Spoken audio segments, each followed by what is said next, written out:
One day, I was on duty as a fitness coach for my 360 fitness company, which partners with a call center agency called Teles International in Iloilo, Philippines.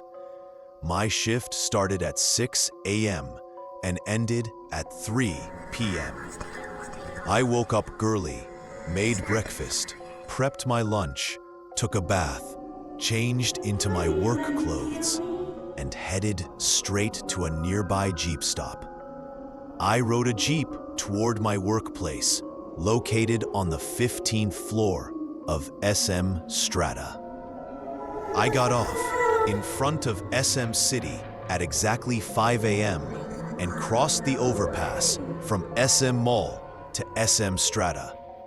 Once there, I took the elevator from the lobby up to the 15th floor. After arriving, I signed the attendance logbook at the security desk and used my access card to enter the workplace. When I got to the fitness gym, I noticed something strange. The smart TV was still on. I asked the security guard about it because the TV should never be left on overnight. He messaged our group chat, asking the coach from the previous shift if he might have forgotten to turn it off. He replied almost instantly, saying he had definitely turned it off before leaving. Then the security guard came back, his face pale. He told me they had checked the CCTV footage, and the TV had turned on by itself. I was speechless. The smart TV required someone to physically press a switch located behind it to turn it on. It made no sense. Still, I tried to shake it off and continue my morning routine. Before my shift officially started at 6 o'clock a.m., I decided to squeeze in my own workout.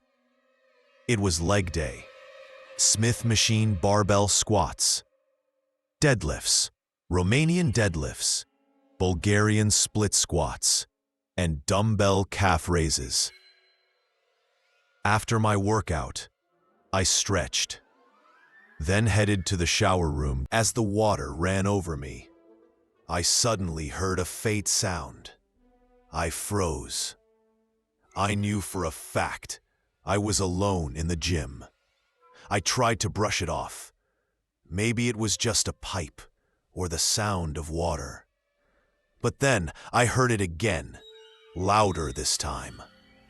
My heart started pounding. And then I heard it. A deep, demonic voice calling my name. Christian. I panicked. I rushed out of the shower, water still dripping from my hair, grabbed my clothes and threw them on as fast as I could. My hands were shaking. Technically, yes. After a call center employee died of a heart attack here, people say her spirit still roams the building. The workplace was never blessed by a priest after she passed. People have reported strange things. Doors opening, equipment moving, hearing voices. He leaned in closer. I've experienced it too. One time, I was lying down doing crunches when something grabbed my leg. But when I looked up, there was nothing there. Be careful, coach. I sat there in silence, chills crawling up my spine. That night replayed in my mind over and over again. If that spirit really is still here, will it come back for me? I rented an apartment when I was 24. It was cheap, but I liked it. My first time living alone, and I was excited. The building was 6 stories high with more than 10 households, but strangely, it was always quiet. I rarely saw any of my neighbors, And when I did, they never looked at me. They just walked past me like I wasn't there. One day, I was heading out to the supermarket, walking down the hall, when I noticed one of the apartment doors was slightly open. Out of curiosity, I peeked inside. There was a large group of people sitting around a long table eating. It was dark inside. No lights, no sounds, just the faint clicking of dishes.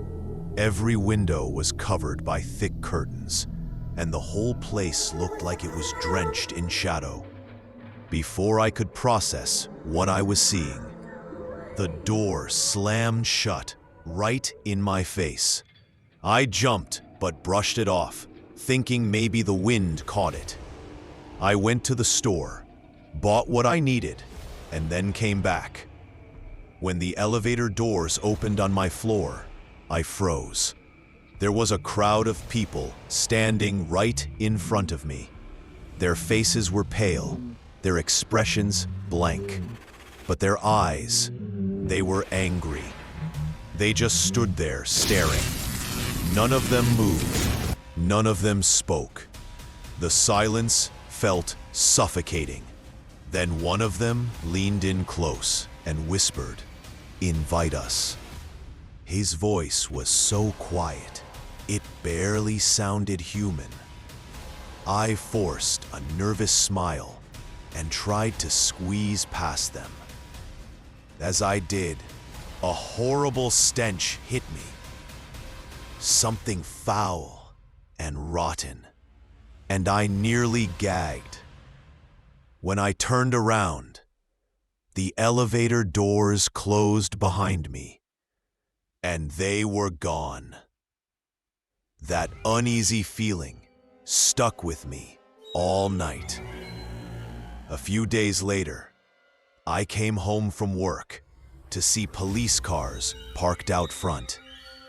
Officers were standing near an apartment door, the same one I had peeked into. One officer stopped me and explained what happened. The man who lived there hadn't paid rent for weeks. The manager tried knocking, but there was no answer, only a terrible smell coming from inside. When they broke the door open, they found a pile of shoes in the entryway. Far too many for one person. Inside, there were clothes scattered everywhere. Shirts, pants, coats, laid out. In the middle of the room was that same long table covered in food. Rotten food. Mold growing on the plates. But there wasn't a single person in sight. On the wall, written in large red letters, were the words, "Thank you for inviting us."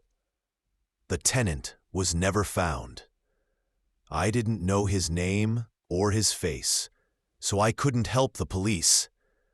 But every time I walk past that apartment door, I still wonder, who were those people I saw eating in the dark?